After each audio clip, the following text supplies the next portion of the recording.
Hey guys.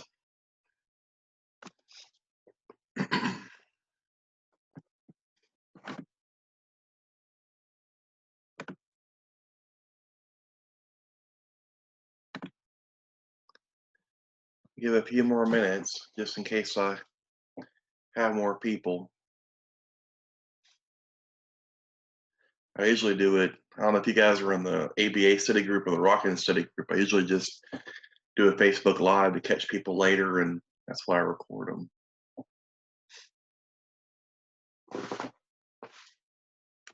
The response looked pretty good though.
Your hand is raised. Did you need something?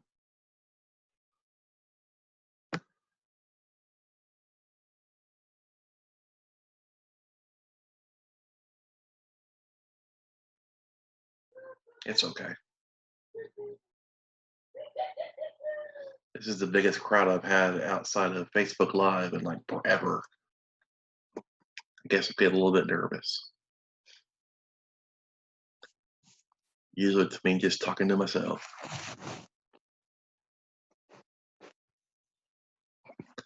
All right. I guess we'll go ahead and get rolling.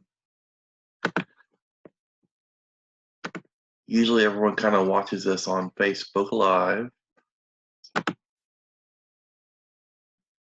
All right. I know some people are joining us from ABA Study Group, and welcome. I know I have some people from the Rockin' Study Group. Welcome as well. Don't forget this feed is on Facebook Live in our study group, and it's also going to be recorded for the YouTube channel so you can watch later. I'm not an expert by any means. I'm just a guy that wants to study and been reading his textbooks and taking notes and creating PowerPoints and just finding people who want to listen and study along with me. So if there's a point that you may know more than me, that's fine. Help me out. Bring it up. We'll discuss it. We'll rock it out. No worries. I've been also trying to make my presentations a little bit shorter. I was rocking like 25, 30 PowerPoint slides, and it just kind of just gets monotonous. So I'm trying just the beauty part about being my second go around with the Cooper and I guess really in a sense with this Meyer book since I did it with my coursework. Um, I'm really hitting the main parts since I'm hitting it really hard with the outlines. So all the outlines are on the Rock and Study group page. I look for a lot of main points and kind of pull up, really peel the onion. And then I use the PowerPoint to kind of hit a few things to kind of bring a few points home. And all my resources I have no problem sharing because just trying to be helpful. All right, we're in chapter 9. And tomorrow we'll be in the Cooper on chapter 8. Same time tomorrow night, 7 o'clock. We're going to look at reversal and multiple baseline, I think. It's pretty much a review from last week, what we covered in the Meyer. So this kind of Cooper spin on it, which has been great, having the Meyer and the Cooper and kind of, peeling them together. Meyer has a more understandable terminology, and Cooper just flat out technical. But nonetheless, let's go ahead and dive into chapter 10. Chapter 10 really spent some time on functional assessments, which is, and we kind of been talking a little bit about that so far through a little bit here and there through several of the chapters already, which has been great for me because that was kind of the weakness in my coursework because I had a lot of stuff kind of hit me all at once at the end. But nonetheless, I've really appreciated it. I know there's a lot of different kinds of functional assessments. We're just going to focus on the standard. Meyer really kind of breaks it down. I can't remember what page, but he breaks down the different descriptions and the different characteristics of the standard functional assessment. So I'm not picking any favorites, but I know some of us kind of already have some, at least within the group. But just want to get that out of the way here. All right, let me minimize this so I don't block half my screen.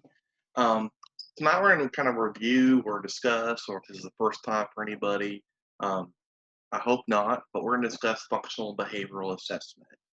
I think Meyer really kind of opened up a little bit for me and made more sense working in a school setting and really trying to incorporate these things, especially in special ed. It's making more and more sense to me. And I'm seeing more and more, I don't want to say holes in what I do, but I'm seeing things a little bit different. And I'm really appreciative of the things that I'm doing, and I'm appreciative of the things that I'm learning, and I'm trying to put those things together. But a functional behavioral assessment, a true FBA, has three phases. We have our indirect, we have our descriptive direct, and then we have our functional analysis. It's really important to have all three parts, really important to incorporate those things. A lot of people, we spend a lot of time on the indirect, and and we use questionnaires and checklists and all these different things to pull information, and then, oh, now we know our function. I think I'm just as guilty sometimes, but we need to take that information and then disprove or prove in the descriptive parts through our data collection, through our multiple observations, and then let's recreate those conditions in the FA part to really prove, excuse me, with a functional relation, what is the function of that behavior. Um, I know a lot of us in our group have kind of branched out in the PFA, the practical functional assessment, because of its benefits, one being time. Um, I'm trying to learn more about it, but it's basically the synthesized assessment. But we're not going to get too deep in that tonight, but I know it's a big popular favorite in our group. But a functional behavioral assessment is a method of inquiring about why a person repeats a particular behavior. I think this is interesting because I've been thinking all day today about this. It doesn't have to be a problem behavior, inappropriate.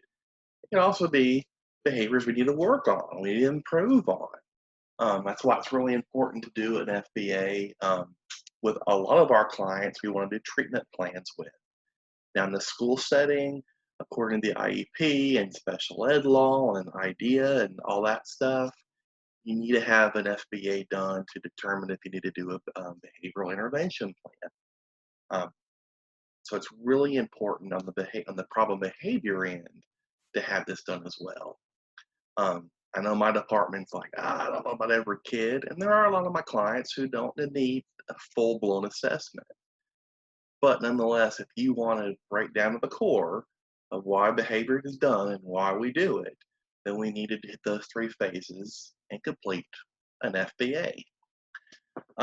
It's an assessment method for identifying the factors that might explain why troublesome behavior occurs.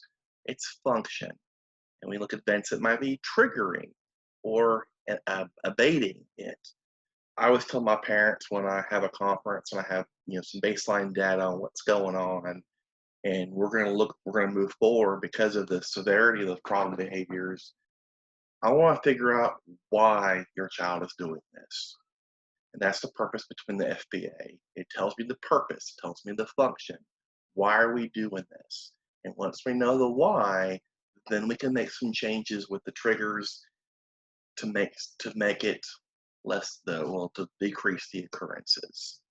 is typically used to develop interventions to change problematic behaviors within school, home, mental health settings, and and but it's also available, according to Meyer, to do kind of the human performance aspect for commercial, business, health, and other organizational settings. We think about school, home, and mental health of how we see a problem behavior and how we need to improve it or decrease it. But it can also be used in commercial, business, and health from an organizational standpoint and human performance, kind of an OBM thing.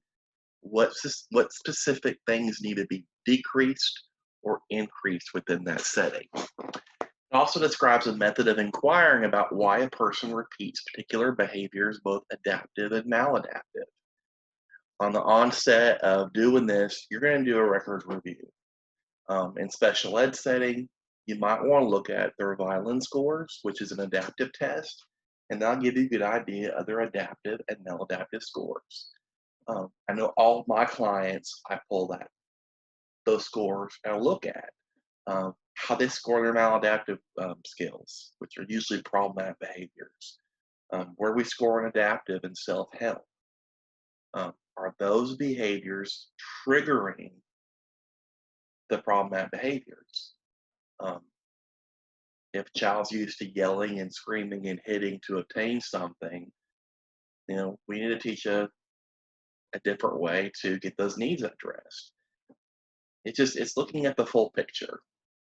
But nonetheless, we're inquiring about why a particular behavior is done, the why, its function, and the things that we need to incorporate to reduce or increase a particular behavior.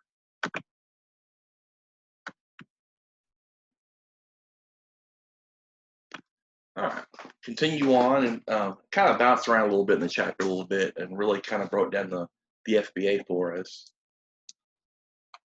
It's based on a set of core assumptions, and those assumptions are, regardless of whether the behavior concern is considered appropriate or inappropriate, the likelihood of it being repeated depends on its history of success under similar internal and external environmental conditions.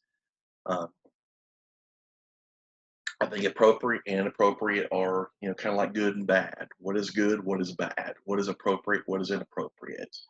You need to look at the history of success. I've seen kids who throw shoes and hit and jump chairs in preschool. What's the history of success? What's happening? I have a kid who hits and he gets to go home.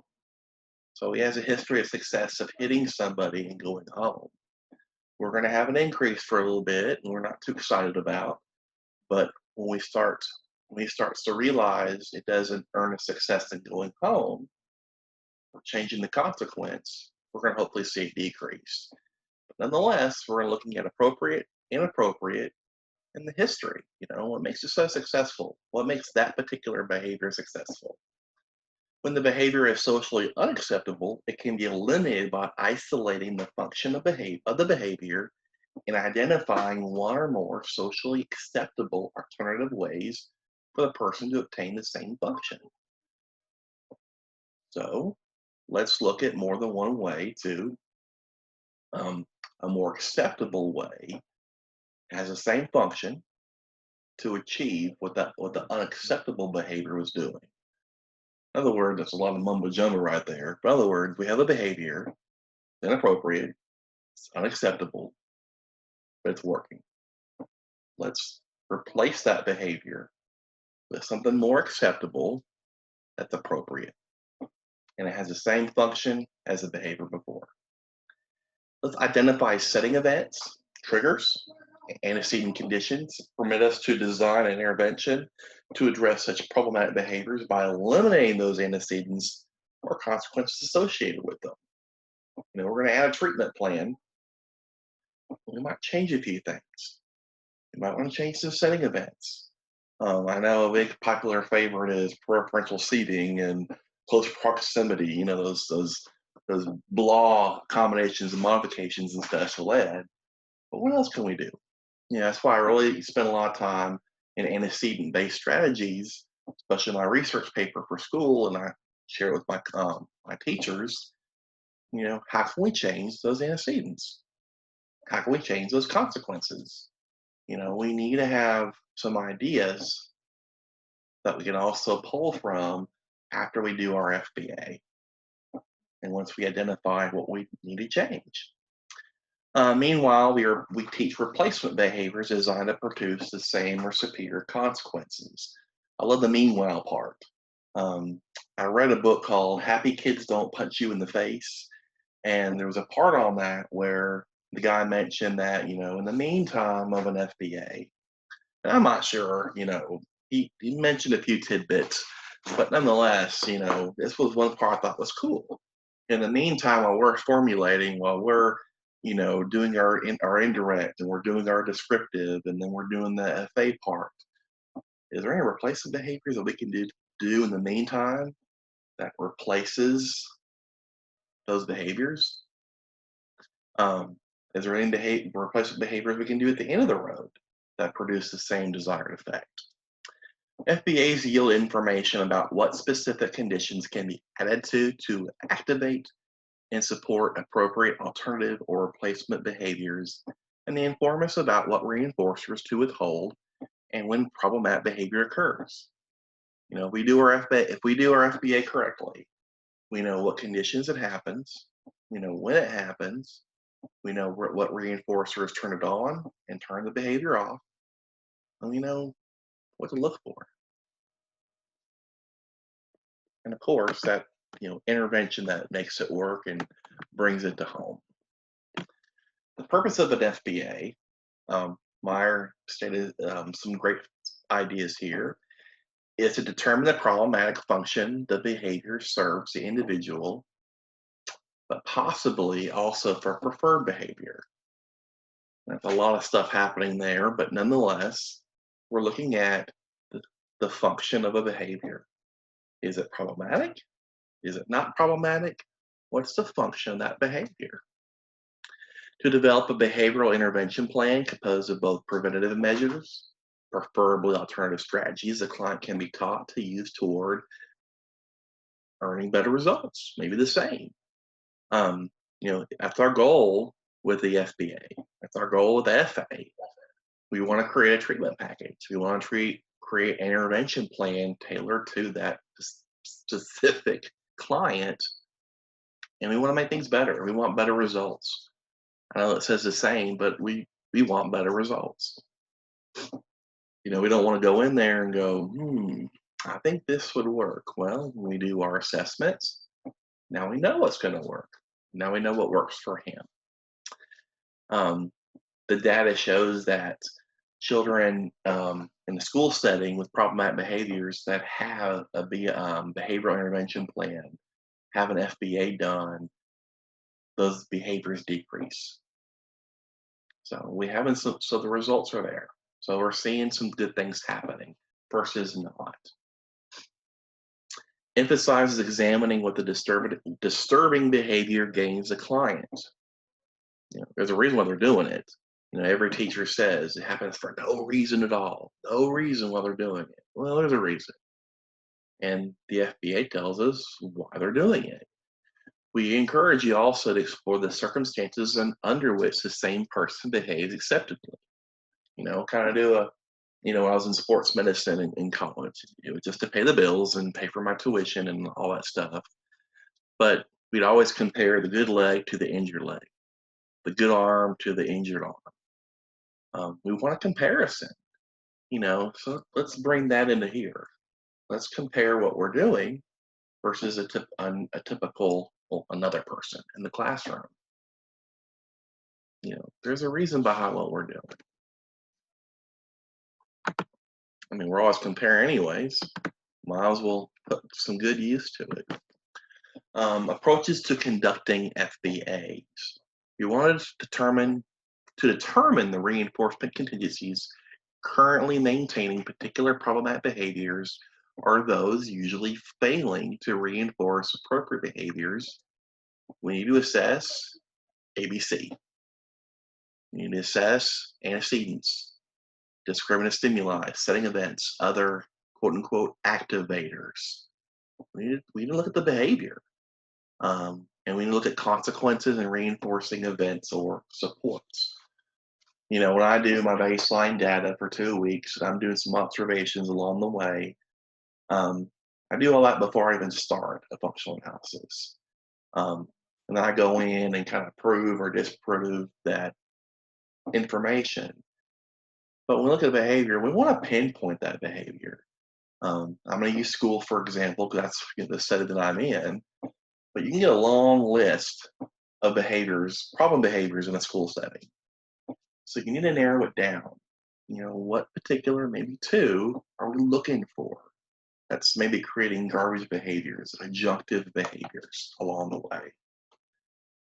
What antecedents in the classroom? Life goes pretty fast.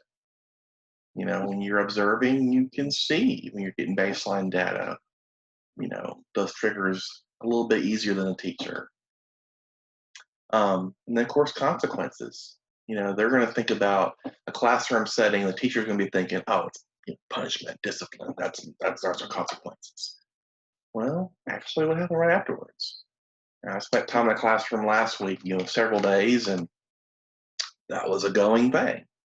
Um, I was watching what happened immediately after his behavior, which was basically refusal. His refusal created these adjunctive behaviors of elopement and aggressive behaviors such as throwing shoes and all that stuff. But it came down to refusal. And then his consequence was a teacher would come and he got out of it. So you got to look at the whole picture, ABC. And the FBA kind of helps us. The one that I do, that my supervisor has me working on, the FBA, the whole form, it breaks it down, the whole antecedent. It has a part. We break down behavior. We break down our consequences. We break down every piece of the pie. And then you look at it and you're like, okay, makes more sense. There are 3 distinct approaches that have been devised, I think we said earlier, our indirect, descriptive, and our functional analysis. I was talking to a teacher today, and I said, I'm not saying everybody does this, but I know a lot of people do. We do our indirect, and then we follow up with our descriptive, and then we stop. We take the information we have right now, and then we turn it into our function and create a treatment plan. The third leg of the journey is the functional analysis, manipulating those DVs and IVs and creating those conditions and all that jazz, and learning without a shadow of a doubt through a scientific process what the function is. And of course, there's different versions along the way that change it up. And then we look at indirect. We're going to talk about here in a little bit, but those checklists and those rating scales and all those different things, they can be subjective.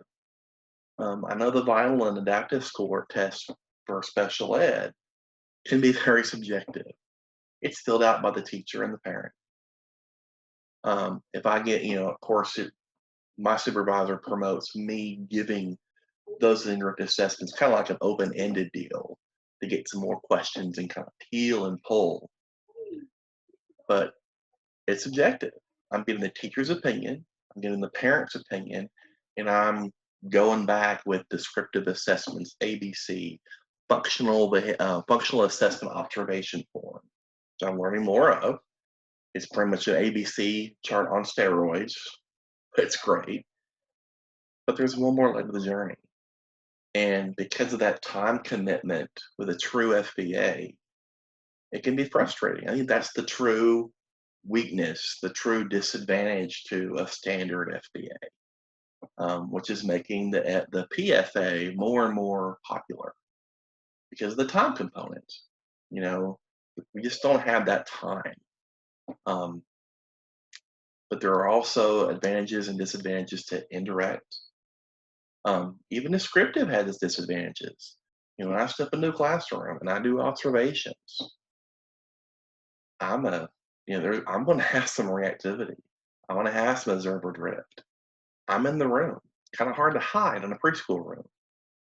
It's kind of hard to be a shadow. It's kind of hard not to help out when problem behaviors occur, and the classroom teacher needs your help. And then I spend all that time on the front end doing the indirect and descriptive, and then we come back and we do a functional analysis and recreate some conditions. It's a lot of time. It's a big time commitment. That's a big time commitment. But we also need to rule out any suspected biological or physiological factors that may relate to the problem. Meyer says, and I agree, we don't want to use Mendelism and circular reasoning, but they may be a part of the problem. We don't want to ignore that.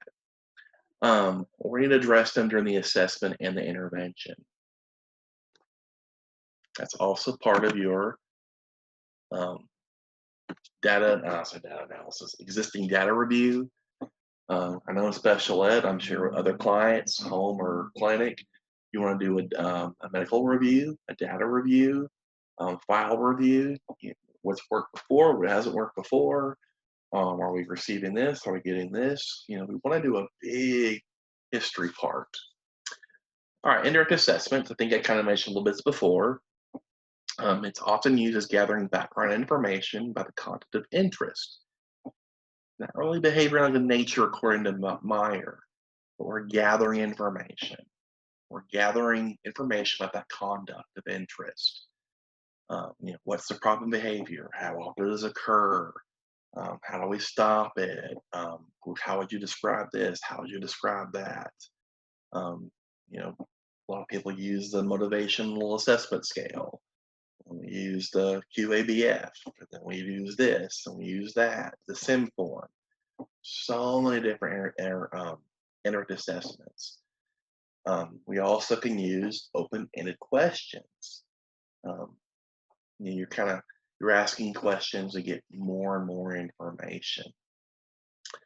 We also is indirect assessments. The first step toward attempting to identify the troubling behavior, antecedent stimuli, and supports. Let's keep going. It assists caretakers to view behavior as serving the purpose of getting the client social positive reinforcement, social negative reinforcement, or automatic reinforcement. It helps us with the caregiver when we're talking, oh, this is why, maybe this is why. Tools include client self-reports, anecdotes supplied by others. I know anecdotal notes from teachers are usually, and just everything packed in there. But I take them as a grain of salt, but I take them and I read them and I flip through and I look for consistencies. What behavior happens the most? What setting happens the most? What time of day? What day of the week? And I use those reports and look for patterns. I know my 2-week baseline data has a lot of holes in it, but the idea is to establish a pattern. Generally, information is obtained about the circumstances under which the behavior does and does not occur, with an emphasis on ecological variables. Here we go again, interview, checklists, rating scales. Hey, Penny. Getting a little intimidated now. We got BCBA Penny Holloway with us this evening. Hey. So cool. This is kind of a mostly a review. You probably got down pat by now. Interviews, checklists, rating scales, client records, psychological evaluations, medical reports, and so on. My supervisor was really, really great about this when we did our FBA, my first one I ever did. I need to share with you, Penny, the form that we use. I got to be the first one in Arkansas to use it. Pretty exciting. But we took all of our interviews, we took all of our checklists, all of our rating scales. We went through the client's IEP. We went through all the test scores, any evaluations, any medical reports. We even did a separate file that was just medical history. What medication does he take? Who's his doctor? Everything you can think of under the sun. We're covering all of our bases right there. And it helps. It really does, because you're using that information to paint a picture about the child or client. It's used to provide a more detailed picture of the client's behavioral patterns and the stimuli that appear related to them. And that's my favorite concept there, is the pattern. We're trying to establish a pattern. What time of day? What days of the week?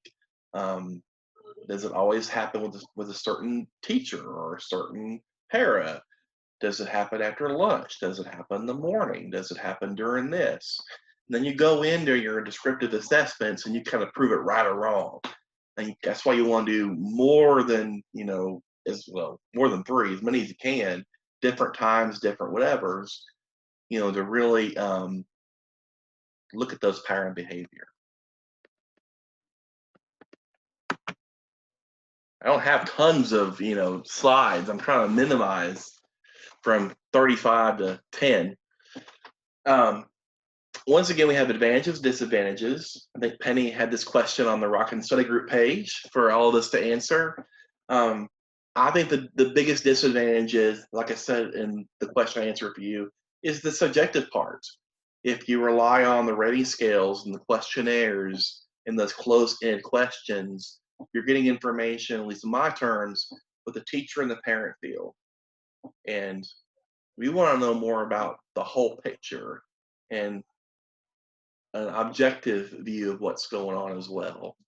I like open-ended. I kind of turn my teacher and my parent interview into an open-ended question, and I sit and kind of peel and peel and peel and get as much information as I can. That's why I want to sit with them and do it, and not just here. I do some closed-ended with the MOS, QABF, and those things.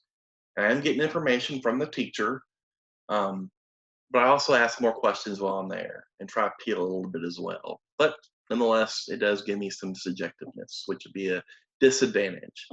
Advantages would be it's simpler to implement. The indirect assessments, it requires a little expertise to administer and does not demand a large time commitment. I mean, in a sense, it could be here, here, here. I need you to fill this out for me, and it's back my Monday. Or you could spend a lot of time with it, which is probably the better way to go, but it doesn't require a lot of time. It's less risky for the client and other individuals present.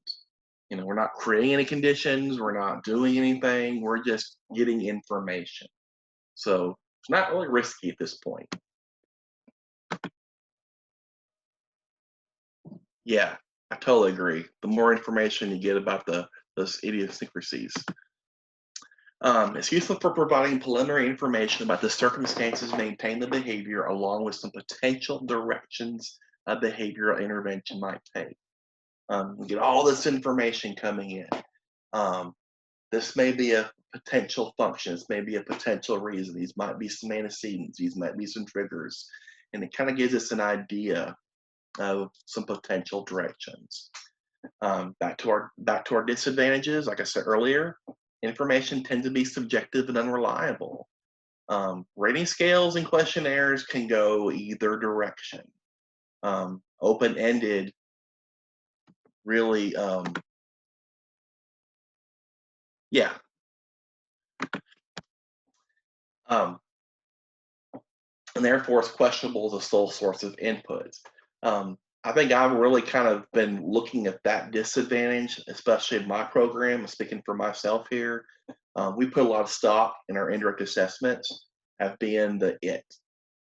We take these questionnaires and all that stuff, and I'm kind of like, oh, I don't.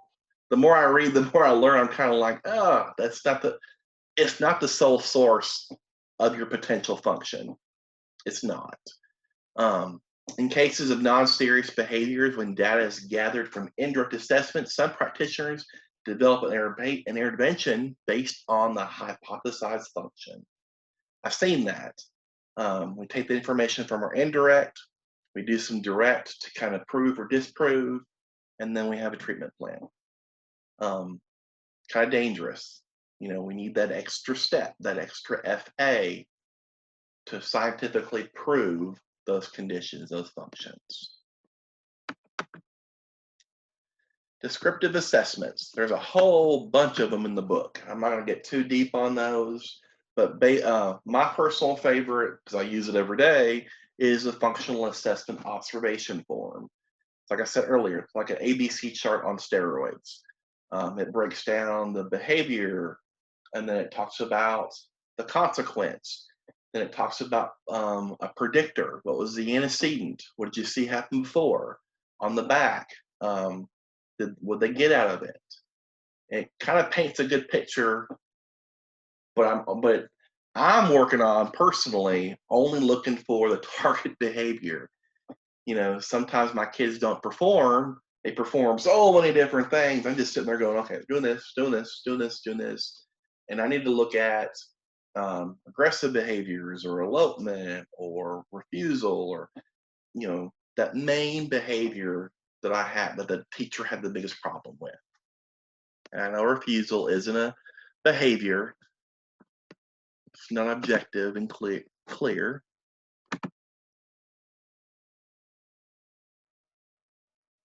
Yeah, I look at precursors too. I try to spend a lot of time on those actually because I always tell my teachers I look at precursors like a poker face. When everybody has a poker tell, they get mad or they when you play poker, you can grab your ears or you do something, kind of as your tell. But when we get mad or when appropriate or inappropriate, there's things that we do before we do something. I'm sure you're looking at me right now and going, y'all probably figured me out. I do certain things before I say something. But right, those setting events, those things that lead up to. I always think of precursor as those what happened right before. And I really spent a lot of time this year, a lot of my staff identifying those things. Aimed at the descriptive assessments are aimed at zeroing in on the functional behavior of interest serves under natural conditions. We did the legwork, we did all the indirect, now we're doing the descriptive, and we're going to see what's happening under natural conditions, classroom, clinic, home, wherever. Conclusions are based on observable data rather than verbal reports. We're making conclusions on what we're seeing. Yeah, there's always more of the story. There's always, I totally agree.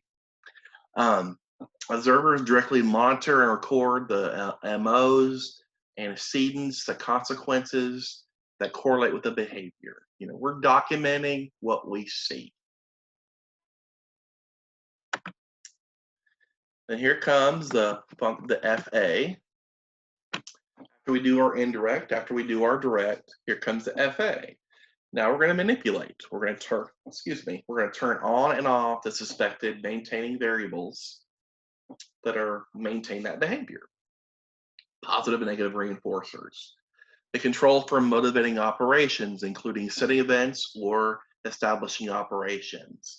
They're conducted to determine cause and effect relationships.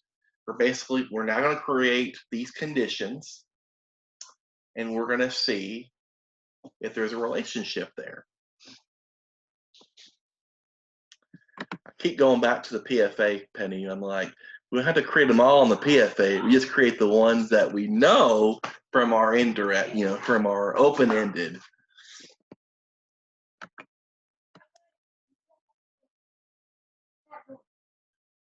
Okay, move this. There are some advantages and disadvantages to FA.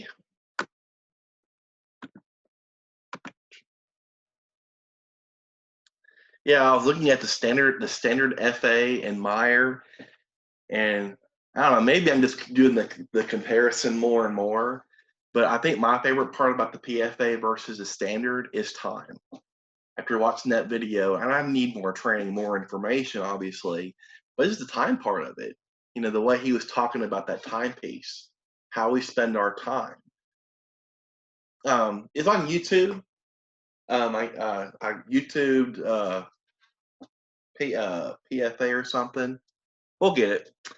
But that was my biggest takeaway was time. A big reason why a lot of people they kind of change the whole FBA process or they stop after the indirect and direct is time. They don't want to put the time into the third phase. But if you count all three phases of a standard FBA, that's a lot of time put in there. That's a huge time commitment. So that's my favorite part there. The advantage is it provides a clear demonstration of the functional relation between its behavior concern and the consequences. Kind of a scientific reasoning here, that functional relation. We're not going to have a hypothetical function. We're going to have a function. We have proved without a shadow of a doubt there's a clear relationship. By controlling the environment, it can isolate intermittent, subtle, or idiosyncratic variables functioning to maintain the behavior. That's a mouthful. But like I said before, we're creating those conditions, we're controlling that environment, and we're isolating those variables that maintain the behavior. It suggests short-term strategies for managing the behavior. It informs you how to turn it on and turn it off. That was one point in the video too, that YouTube video was, it's not scary to do a FA if you know what turns on and turns off that behavior, that problematic behavior.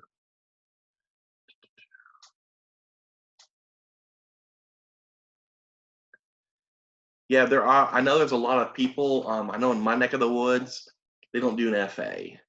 They take the indirect, they take the direct, and they hit the stop sign, and we do a perceived function. It provides a clear basis. I can't see the bottom part. It provides a clear basis for developing a treatment protocol. A lot of people, like I said earlier, we stop, we have our hypothetical, and they create our treatment protocol. Well, the FA is the third leg of the journey. We now know clear, without a shadow of a doubt, this is our function. We know our variables maintaining. And we should have a very effective. I think it leads to that, because based on those indirect assessment, the MAS, the QABF, the SIM form, you're basing a lot of your interventions off of what the teacher says is happening and or not happening. So there's a hit and miss there. There is a hit and miss because you're still putting a lot of stock in your indirect. The disadvantages, since the method is intentionally attempted to provoke an individual, the method could pose as a risk to the individual. Because we're still poking the bear. We're still trying to pull out those behaviors to learn function. The possibility of establishing a new dysfunctional relation, as when novel consequences provided following the problem behavior begin to reinforce that problem behavior. There's probably a truckload more of disadvantages. I think the time part is a big reason why people they stop. The self-injurious, the high degree, the severe problem behaviors. People are, I don't want to create a condition where this client's going to come at me and do this to do this. So if I take this information, I do some observations, then I can come up with something. So I think there's a lot more disadvantages, because there has to be a reason why there's a trend in the field to not do all the way through the FA. That's why I really enjoy, our trend in our group of learning the PFA and creating a whole new trend of covering all of our bases, and just kind of changing the shift, a little paradigm shift in a way. Because there's a reason why our field has mixed bag of feelings toward the FA part. There has to be. I don't think that it's only in one particular neck of the woods how people are doing one thing and not the other.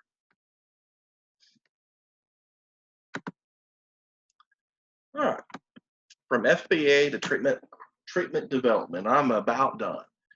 This is basically the idea behind the FBA. We're trying to figure the why is the function, why is the behavior happening, to develop an effective treatment. some replacement behaviors, and move forward. Also, we have a section 2 where we do we have a BIP questionnaire, a behavior intervention plan questionnaire. I should have copied it and put it up on here and shared it with you guys. But ask, is a client doing this? Is a client doing this? Information from the FBA can't talk, that determine this, to determine that. And it just has a whole bunch of questions that help you moving forward, because not everyone needs a behavior intervention plan. The FBA is going to tell you that, functional analysis or not. It's going to tell you if you need that extra step along the way. And then, of course, we select our intervention. We're going to modify antecedents, selecting consequences, using functional behavior assessments to identify which procedures to avoid. And that is my last slide. I felt pretty confident on that one, since we talked about a lot of functional assessments in our group, it seems like. But nonetheless, it's kind of a big topic going on. Tomorrow night, we're going to hit Cooper. We're going to do chapter 8. We're going to review reversal, and I want to say multiple baseline. I know for sure reversal. We're going to go over that. All sessions are recorded, so they'll be posted to our YouTube channel, and then of course we'll be on Facebook Live on the Rock and Study group page. Well, thank you, Patrick, for everything that you do. So appreciate it. It's a lot of work. Yeah, I spent all day yesterday working on a lot of the stuff for tonight and tomorrow. Yeah, so Ulika's asking, can you link the previous recordings? I don't know which questionnaire you're talking about. Maybe you can send me DM. Can you link the previous questionnaire? Questionnaire? Which questionnaire? The one you were talking about, the one on steroids? Maybe Melian means The that. functional assessment, functional behavior, this functional assessment observation form. Is that it? Yeah. You have a form that you would have liked to paste and show to us. So the question, it has some questions, you said. Oh, the behavior intervention deal. Okay, I'll put that on the Rockin' page. I'll pull it up when I get off here tonight. I got it saved in my drive, and I'll put it up there. Yeah, I usually print that off before I go to a IEP meeting to share my FBA results, and it just, this is if we can answer these questions, yes, yes, and yes, and then we'll modify that on the bottom end of our plan or FBA, whatever, because it's still a draft. We don't ever want to go in predetermined. FYI, all you special ed people, you never go to a conference with predetermined results, predetermined plans, or predetermined anything. Everything's always a draft. But anyways, we have this form and we go over and then we add yes or no. But yeah, I'll definitely share that. I'll definitely. There's also a page in chapter 10. I'm not sure which page it is, but it also covers questions for why you would do a behavior intervention plan. I mean, it's not as glamorous or, sexy as my little form, but a lot of the same kind of questions. But I really do appreciate y'all. Appreciate, big timer Penny Holloway here this evening joining us. Hardly. Well, thank you, Patrick. So appreciate everything you do. You work so hard and it helps all of us. Thanks. All right. You have a good night, everybody. Good night. Bye.